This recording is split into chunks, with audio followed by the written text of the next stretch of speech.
All right, this is a map of the world, okay?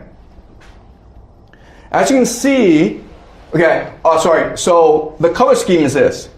The red is where the population, the society has an above replacement fertility rate, okay, so above 2.1. If it's dark red, like here in the middle of Africa, it's 6 to 7, or 6 above, okay? And why is it that the case? Because Africa is in a situation where it's a growing society with middling tech, so a lot of people die, lots of competition, so to survive, families have to give birth to a lot of kids, okay? They have no choice in the matter. But then you move to the rest of the world, okay? So this is North America, Europe, and East Asia, the 3 wealthiest parts of the world. And guess what? The fertility rate is collapsing because now we've entered the end game where it is overpopulation, too much wealth, so too much inequality. And so women are forced to pick the best possible mate or not have children at all. All right? And here the situation is very, very dire. North America and Europe are kind of okay. Why? Because of immigration. Because even though their women are not having children, they can choose to import people for their labor force. But East Asia is really, really screwed, guys, okay? So just look at this region. Okay, so China is 1, but the worst is South Korea. South Korea has the lowest population the lowest fertility rate in the world. They're at between 0.6 to 0.8. So they're probably gone in 50 years' time. It's so bad that when you go to South Korea, there are signs outside restaurants that says no dogs and no kids. They think that kids are a problem.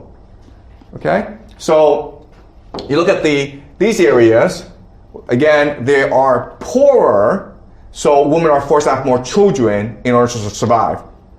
Okay? But you look at wealthy areas, well, they're probably gone in 100 years' time. Okay? It's total collapse. The solution that governments are choosing right now is to import immigrants. Okay? So these are the trends right now. And it's causing a lot of disruption in society because guess what, guys? People don't like outsiders. People don't like immigrants. But they don't have a choice in the matter because along with the fertility crisis, it's the aging crisis where your population is getting older and older. Okay? So the world is not that simple. If you want to know who will rule the world in 100 years' time, just figure out in which society do wealthy, well-educated women choose to have children? And then that society will rule the world. Okay? It's that simple, right? Well, unfortunately, if you do it that way, you get a really, really disturbing answer. Okay? So this is per capita GDP, okay? So how much people make. All right? So obviously, if you're 0, you're very poor. And if you move to over here, you're very wealthy. Okay, so the United States is the wealthiest society in the world, right? Sure, we can understand that. Then this is the fertility rate, which tells us how many children women have on average. Okay, so again, 2.1 is replacement rate, okay? 2.1 is replacement rate. So the United States is actually below replacement rate, but the United States doesn't really care because it can import immigrants, okay? China is probably around here somewhere, okay? Angola is up here, but it's poor. So what this map tells us is a country that is most likely to be dominant for the next 50 years is this country, Israel. Okay? It is the only wealthy, Western, high-tech society in which women choose to have more than 2 kids. Okay, this is what game theory teaches us. And yeah, I know there are people who are like, yeah, but Israel, it has 9 million people. And it's in the middle of a desert. And everyone hates Israel. I understand that. Thank you very much, okay? I understand that. But if you just analyze how the game works, okay? If you just look at it objectively from a game theory perspective, you are forced to conclude that Israel right now has the major advantage over everyone else. Now, it is possible that societies will change the fertility rate as the world changes, okay? But I'm saying that given the current state of things, Israel, their growth trajectory is very, very high. But then the question then is, okay, why is it that Israel, they are different from everyone else? And the answer is because the world hates them, okay? Because they think they are different from everyone else and they must unite together to survive. So in Israel, fertility is status, okay? If you are a woman and you give birth to a lot of kids, that means that you love Israel. That means that you are doing what you can in this war for survival. It means you are a patriot. Okay? But this has to do with religion. So, what the West has done is not only has it created a dating game where a woman can choose to have kids, but the Western world has also given up on religion and embraced materialism. Right? So what is valued in our world, in the West, it's not patriotism or love of family or religious duty. It's just how many Instagram followers you have. It's how many YouTube subscribers you have. It's how much money you have. Okay, that's all that matters. So given the current state of events, it's very hard for the Western world and really for China to survive for the next 50 years, okay? And I know like, well, China has 1 billion people, so even though, you know, we're only giving birth to 10 million kids a year, we'll still be around for a long, long time, okay? So at this rate, by 2100, China will be at a population of about 600 million. That's still a lot of people, man. Okay. Here's the problem, though. Okay, this is South Korea. Okay, South Korea is like the worst case scenario. And for South Korea, this is actually the best case scenario where, okay, given current trends, and let's just pretend that nothing bad happens to South Korea. Well, by the year 2100, you'll have a situation like this where the vast majority of people are over 65 and you have no kids, okay? That is a zombie society where no one works and everyone just, I don't know, walks around the park every day. No one works, so the economy has collapsed.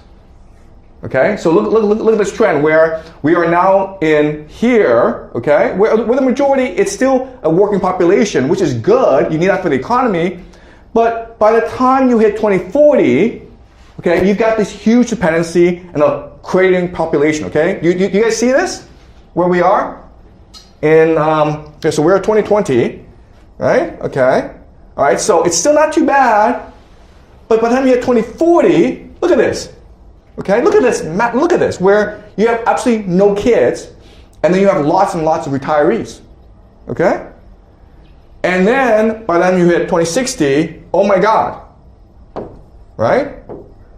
Your population, your working population has decreased by half, by 50%. Alright? So, if things stay the same, if nothing happens, South Korea will be dead in, I don't know, by 2150, okay? Best case scenario. But what we know from history is that societies do not die naturally. Eventually, South Korea will be forced into wars, economic crises. So this trend will just increase. And so if North Korea got past 2080, I'd be very surprised. Okay? I would be surprised by 2040, South Korea were to face collapse as a nation state. Okay? Because you need these people to work, but guess what? You also need them to fight wars. So if North Korea ever threatens South Korea, most of your adult population would be dead. Okay? So South Korea cannot fight a war now. The prospects for South Korea is utterly hopeless. There's nothing South Korea can do about this because South Korea is an extremely materialistic society where the only way to get ahead is by making a lot of money, okay? And if you're a middle-class person in South Korea, it makes no sense for you to have 3 kids. It makes sense for you to have 1 kid and put all your resources into this 1 kid in the hopes that he passes the college examination, gets in a good university, and then gets a good job at Samsung, which is the only company in South Korea, okay? Samsung. Right? So the situation is pretty dire in South Korea. All right. Okay. That's it for today. Any questions, guys, about what we've learned?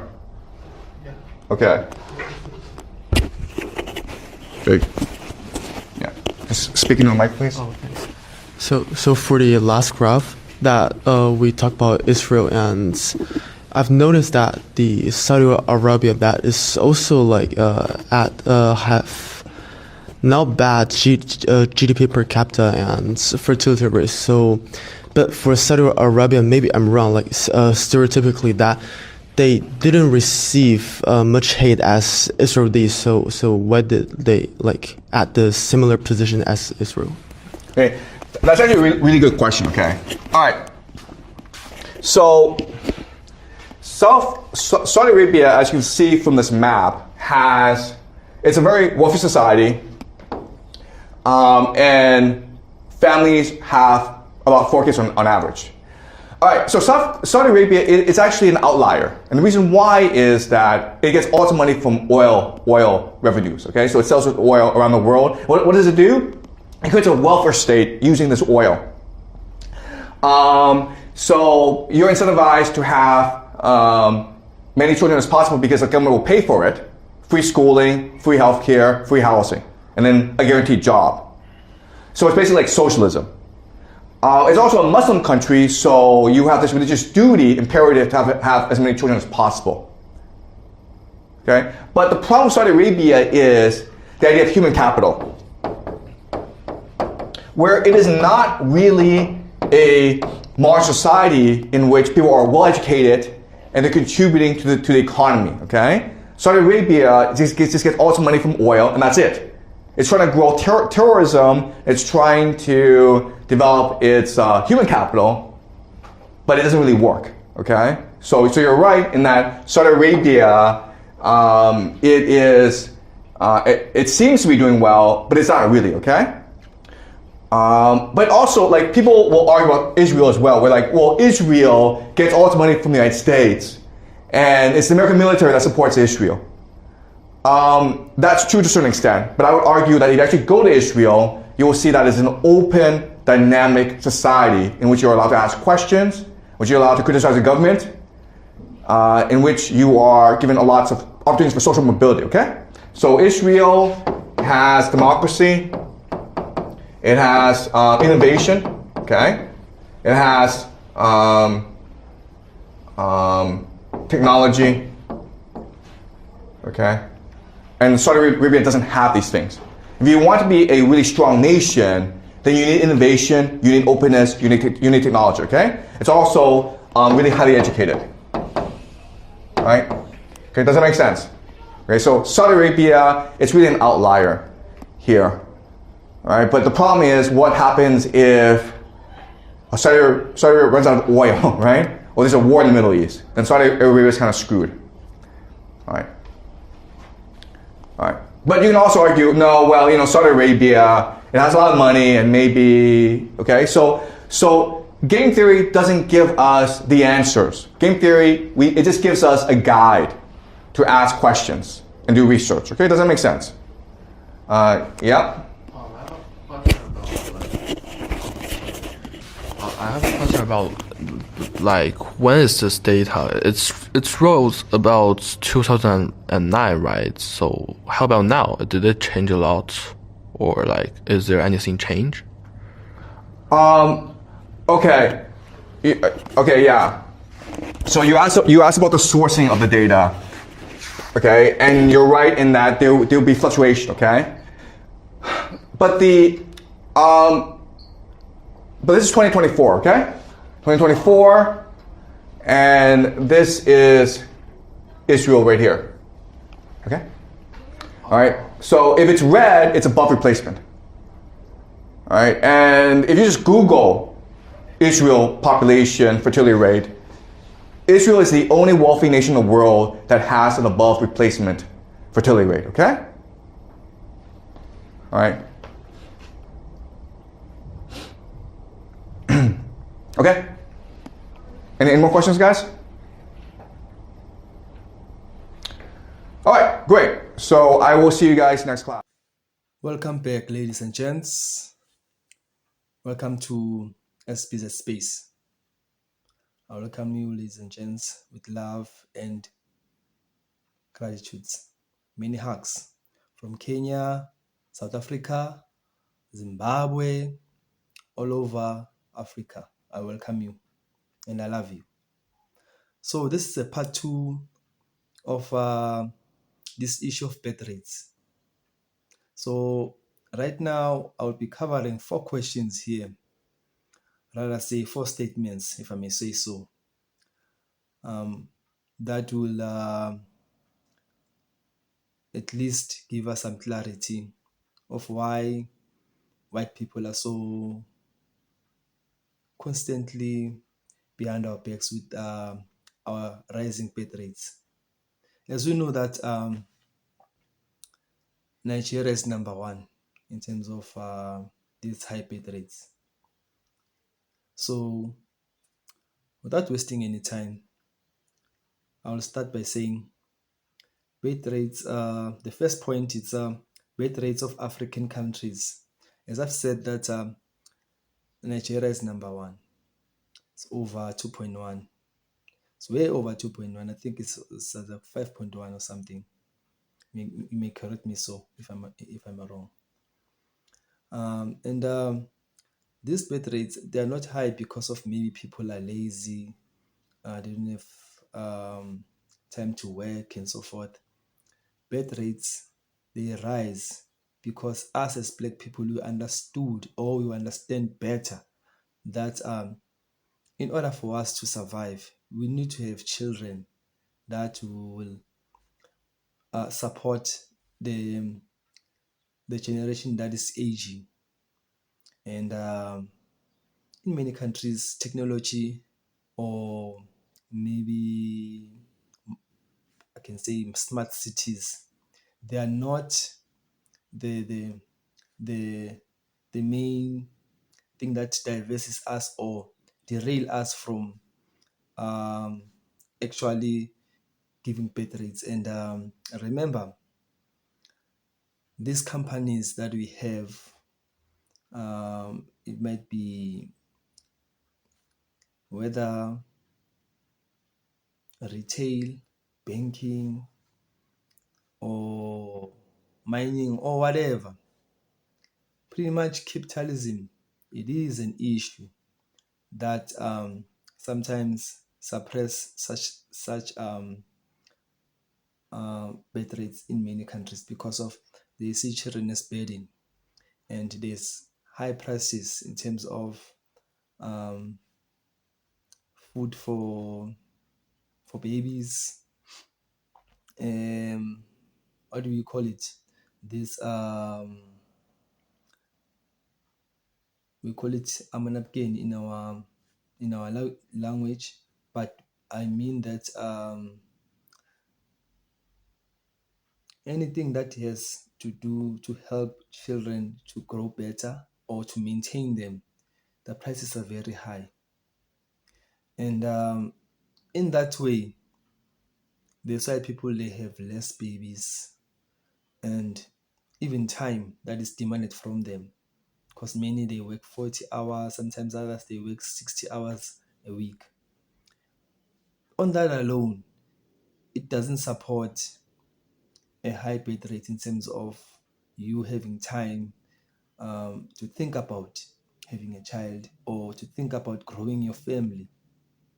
So, ladies and gents, I know that I'm not adequate in speaking very well, but I would like you to understand that the importance of this message is that we must never see having children being a burden.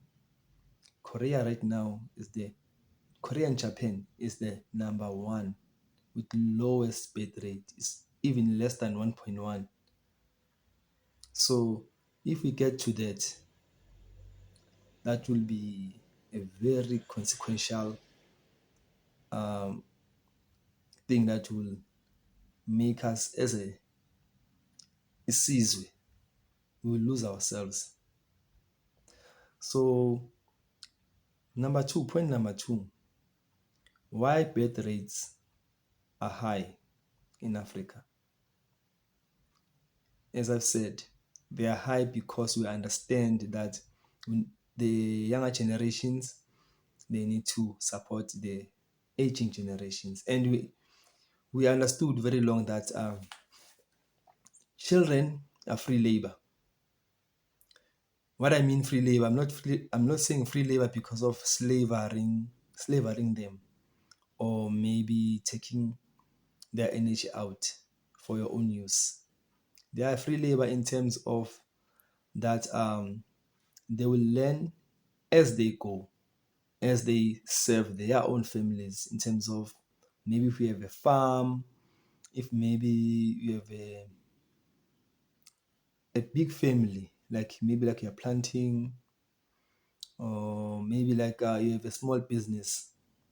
Children are the most that will help you without being able to put out a lot of money, and it's going to help you as a family also, that when you are gone, those children will be able to take over. And the leverage of having many children, as we are having, maybe like a business is growing, children will be in a position to do so, to help you.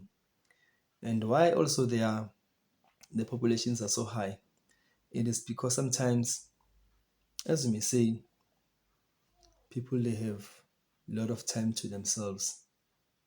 And this thing of systemical racism that we face as black people, high unemployment rate, and also us understanding that for us to go forward as a nation, we need to know where we come from. And naturally, us, we're not afraid, or we don't see it as a burden to have children, if I may say so. Point number three, the importance of high birth rates. I've covered this, but I will say so again. The importance of it is to help the aging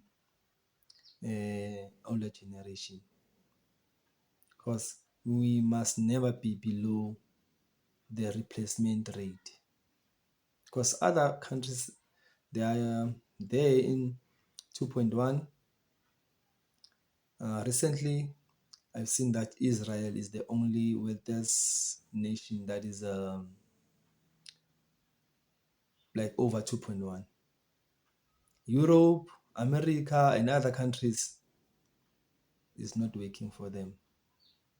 This is because of capitalism. And us as nations, or I say Bantu, we need to be serious. We need to know for ourselves that capitalism is destroying the world in many forms. And the elite, they know. And those elite, what I can say, they don't have any interest of any country that they live in. And They don't have loyalty to anyone except their wealth. They only have this loyalty to their wealth only.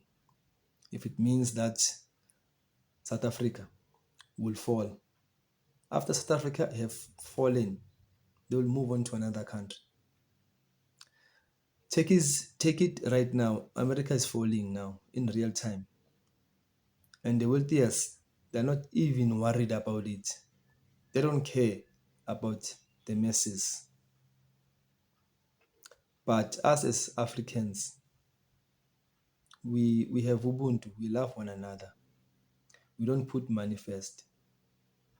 That's why our communities, I can say villages, because this wording of community, it's something that came up later. Villages are exploding with birth rates simply because we don't put money first. So what I can say is that we need to take these things very seriously in many ways that we can. Another point that I wanted to make is that what is the future? The future for us is very bright. We have a youngest generation that is coming. I know that white people are very afraid of the replacement theory. It's not for us, but it's for them. As we know that they came later in the picture. We are the roots of the world as it is. We have spread from Africa to Spain, to Europe, to America. We have done that.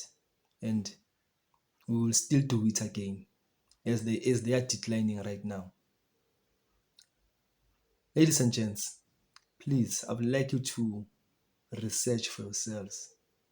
Get to know what is happening in the world. Wake up.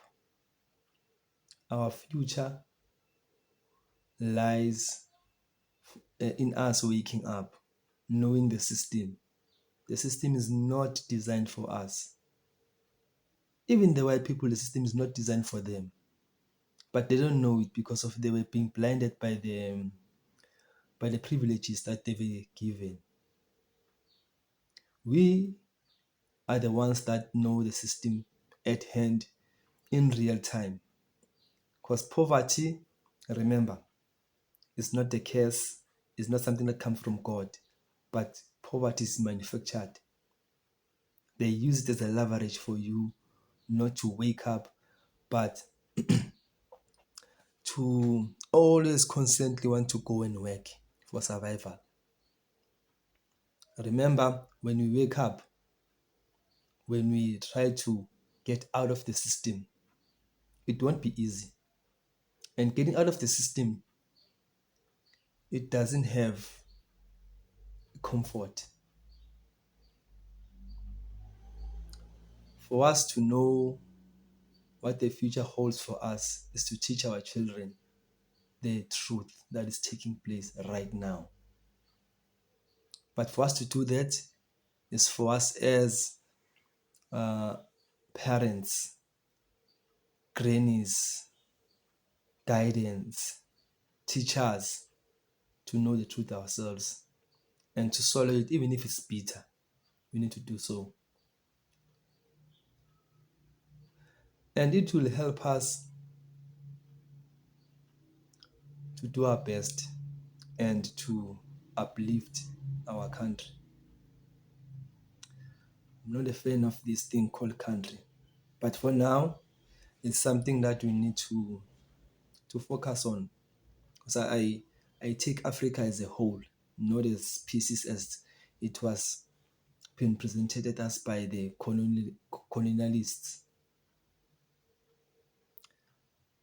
Please let us do our best to teach our children the real history. Waking up, it is the future.